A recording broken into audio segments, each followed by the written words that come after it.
نستغفره ونؤمن به ونتوكل عليه ونعوذ بالله من شرور أنفسنا ومن سيئات أعمالنا من يهده الله فلا مضل له ومن يضلله فلا هادي له ونشهد أن لا إله إلا الله وحده لا شريك له ونشهد أن سيدنا ونبينا ومولانا محمدا عبده ورسوله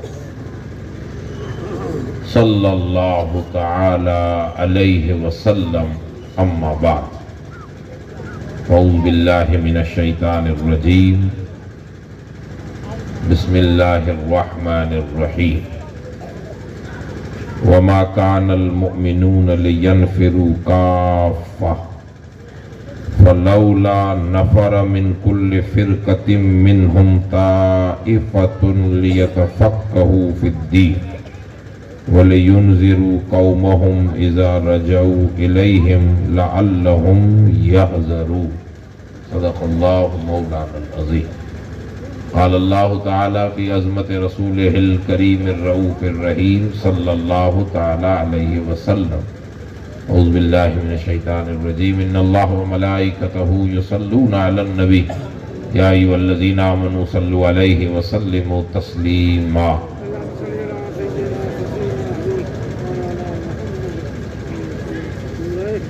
صلاة و سلام علیک یا سیدی یا رسول اللہ صلی اللہ علیہ وسلم.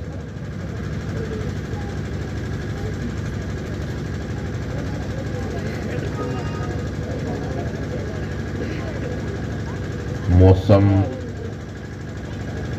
آپ کے حساب سے ٹھنڈی کا ہے اور رات بھی گزرتی جا رہی ہے. آپ لوگ کافی وقت سے بیٹھے ہیں تو تھکن سی بھی ہوئی ہوگی، لیکن اتنی دیر اگر آپ جم کے بیٹھے ہیں تو پون گھنٹہ ایک اور گزار لیں. انشاءاللہ تب تک حضرت پیر صاحب قبلہ بھی پہنچائیں گے. تو اتنی صرف آپ سے گزارش ہے کہ یہ جو بیچ میں جگہ پڑی ہے وہ اگر یوں ہی مل کے بیٹھ جائیں تو اچھا رہے گا، دکھنے میں اچھا خوبصورت لگے گا. اور دوسری بات یہ ہے کہ آپ اتنا میرے لیے چل کے آؤ. آپ سب لوگ ڈرائیور ہو، جانتے ہو یہاں سے کانڈلا 600-650 کلومیٹر ہے جی. خالی نماز کے لیے رکے ہیں، ویسے یوں ہی کی چلتے آ رہے.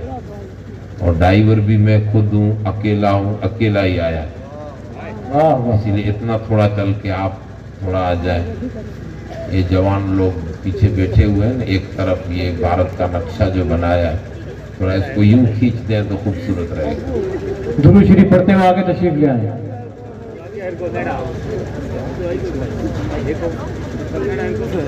آج ہم ایک مدرسہ کے دارالعلوم فیض صدیقیہ گلشن مصطفیٰ جس کے پروگرام میں بیٹھے ہوئے ہیں، اور مدرسے کے بچیوں اور بچوں کو چھوڑ کر باقی جتنے آپ لوگ ہو، شاید جوان لوگ زیادہ ہیں. بوڑھے لوگ بھی بیچارے ہیں لیکن کم ہیں، جوان ہیں. تو آج کچھ باتیں ہم سمجھنے کی کریں گے. آپ جم کے چند باتیں سن لیں انشاءاللہ. انشاءاللہ العزیز. تب تک حضرت پیر صاحب قبلہ بھی پہنچائیں گے اور سنجیدگی سے کچھ باتیں ہمیں سمجھنی ہیں. یہ الیکٹرانک اور سوشل اور پرنٹ میڈیا کا زمانہ ہے، اور میڈیا اتنی تگڑی ہے، چاہے وہ الیکٹرانک ہو یا پرنٹ ہو یا یہ سوشل میڈیا. کسی زمانے میں علم چھپا ہوا تھا، آج علم اوپن ہو چکا ہے. ایک بکریاں چرانے والا آدمی بھی اگر ہاتھ میں موبائل ہو اور استاد کا نیٹ ورک برابر ہو اور گوگل کو خالی کچھ پوچھے تو وہ سارا کچھ اسے جواب دے دیتا ہے. اسی لیے جہالت کا زمانہ نہیں ہے، لیکن ہٹ دھرمی کا زمانہ ضرور ہے. کسی زمانے میں علم نہیں تھا تو ہمارے بیچارے لوگ نہ جانتے تھے. اب جانتے سب ہیں، لیکن اپنا نفس اور اپنا ایگو، اپنا جو قوی نفس ہے نا، وہ عمل کرنے نہیں دیتا. اسی لیے کچھ باتیں ہمیں سمجھنی ہے. آپ بچے لوگ بیٹھ جاؤ، بیٹھ جاؤ. یہ ہلچل چھوڑ کے ایک دم شانتی کے واتاورن میں بیٹھو تو باتیں سننے میں مزہ آئے. اے چھوٹو بھائی بیٹھ جا، تو بیٹھ جا بیٹا، کیوں دوڑ بھاگ کر. میں نے قرآن مجید کی ایک آیت پڑھی ہے، اس کو سمجھیں گے، قرآن کی نظر میں سمجھیں گے. یہ اسٹیج پر جتنے بیٹھے ہیں یہ آپ ہی میں سے ہیں. آپ میں سے کسی کا بھتیجا ہوگا، کسی کا داماد ہوگا، کسی کا بیٹا ہوگا، کسی کا پوتا ہوگا، کسی کا نواسا ہوگا، کسی کا رشتہ دار ہوگا. یہ اوپر جتنے بیٹھے ہیں آپ ہی میں سے ہیں نا. اور یہ جو نیچے امامہ باندھ کے بچے بیٹھے ہیں، یہ کل اس جگہ پر بیٹھیں گے، آپ ہی میں سے ہوں گے. اچھا، اس پورے علاقے میں ویسے تو ہمارا کلچر میں کچھ باتیں سمجھا رہا ہوں، اسی لیے آپ اس کو، میں جانتا ہوں کہ آپ کے مزاج میں ہے کہ جھونس والی تقریر چاہیے، مائک پھاڑ دے. تو مائک پھاڑنا نہیں ہے، ہمیں اپنے دماغ کے پردے پھاڑنے ہیں کہ ہم جس اندھکار میں جی رہے ہیں کچھ باتیں سمجھنے کی کوشش کریں. تو وہاں تک پہنچیں اس سے پہلے کچھ باتیں ہمیں سمجھنی ہے ایک دم سنجیدگی سے. ویسے ہمارا کلچر جو ہے یہ ہم سب لوگ سندھ سے تعلق ہے. آپ کا تھر یہ جیسلمیر کا علاقہ، ولودی، پوکھرا، یہ پورے علاقے کچھ سندھ کی نقل کرتے نظر آتے. کلچر میں رہن سہن، اٹھنا بیٹھنا، بول چال، کھانا پینا، یہ وہ اس میں. اور سندھ کو نقل ملی ہے عرب شریف سے، پرانے عرب سے. تو کلچر ہمارا عرب سے زیادہ ملتا ہے. اور عرب بھی وہ جو رسول اللہ کے زمانے میں تھا.